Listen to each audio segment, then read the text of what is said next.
وضع میں ہو تم نصارات و تمدن میں ہو تم ہنود، یہ مسلمان ہیں کہ جنہیں دیکھ کر شرم آئے یہود۔ اے امت مسلمہ، اس بات کو ذہن نشین کر لو کہ دارہ اسلام میں داخل ہونے اور خود کو مسلمان کہلوانے کے لیے صرف کلمہ شہادت کا اقرار اور اعلان ہی کافی ہے، لیکن دارہ اسلام سے خارج ہونے کی ہزاروں وجوہات ہیں۔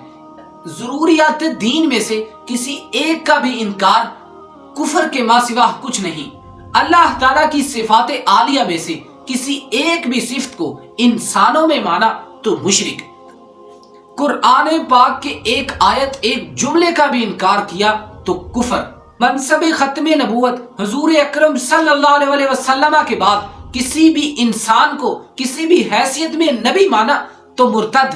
اگر عیسائی 25 دسمبر کو اس بات کی سیلیبریشن کرتے ہیں کہ ان کے نبی کی ولادت ہوئی تو ان کا یہ آئینی اور اقلیتی حق بنتا ہے، اور ان کے ساتھ ہم بھی شانہ بشانہ کھڑے ہو جائیں، کیونکہ حضرت عیسیٰ ہمارے لیے بھی اللہ کے برگزیدہ نبی تھے۔ لیکن اگر اس سیلیبریشن کے پیچھے عقیدہ اور نظریہ یہ ہے معاذ اللہ ثم معاذ اللہ کہ اللہ کے ہاں بیٹا پیدا ہوا، تو اللہ تعالیٰ قرآن پاک میں فرماتا ہے تکاد السماوات یتفطرن منہ وتنشق الارض وتخر الجبال حدا ان دعوا للرحمن ولدا، کہ اتنا بڑا جھوٹ تم اللہ پر باندھتے ہو، ممکن ہے ان قریب اس جھوٹ کی وجہ سے آسمان پھٹ جائے۔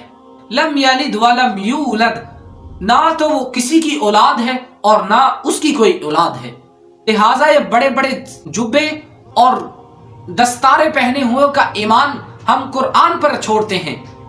اقبال نے کہا تھا ہاتھ بے زور ہے الحاد سے دل خوگر ہے، امتی باعث رسوائی پیغمبر ہے۔ سلام پہنچے۔